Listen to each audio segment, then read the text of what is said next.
અંબાજી નજીક પર્વત પર લક્ઝરી બસ પલટવાની ઘટના સામે આવી હતી। અંબાજી અને રાતા વચ્ચે ત્રિશુલિયા ખીણમાં લક્ઝરી બસ પલટી ખાઈ ગઈ હતી।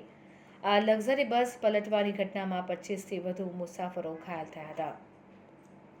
આ ઘટનામાં મૃત્યુઆંક વધવાની શક્યતાઓ રહેલી છે। કઠલાલના ભક્તો દર્શન કરીને અંબાજીથી જઈ રહ્યા હતા ત્યારે બસ ખીણમાં પલટી ગઈ હતી। કારમાં સવાર મુસાફરોનું કહેવું હતું કે ડ્રાઈવર બેફામ રીતે ડ્રાઇવિંગ કરી રહ્યો હતો। ઘણા મુસાફરોએ કહ્યું કે લક્ઝરીનો ડ્રાઈવર નશામાં હતો। 4થી વધારે 108 ગાડીઓ ઘટના સ્થળ પર પહોંચી હતી।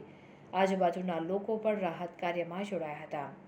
અંબાજી અને રાતા વચ્ચે ત્રિશુલિયા ખીણમાં લક્ઝરી બસ પલટી ખાઈ ગઈ હતી ત્યારે બસ એક થાંભલા સાથે અથડાઈને પલટી ખાઈ ગઈ હતી। બનાસકાંઠાથી રિપોર્ટર જયપ્રકાશ જોશી।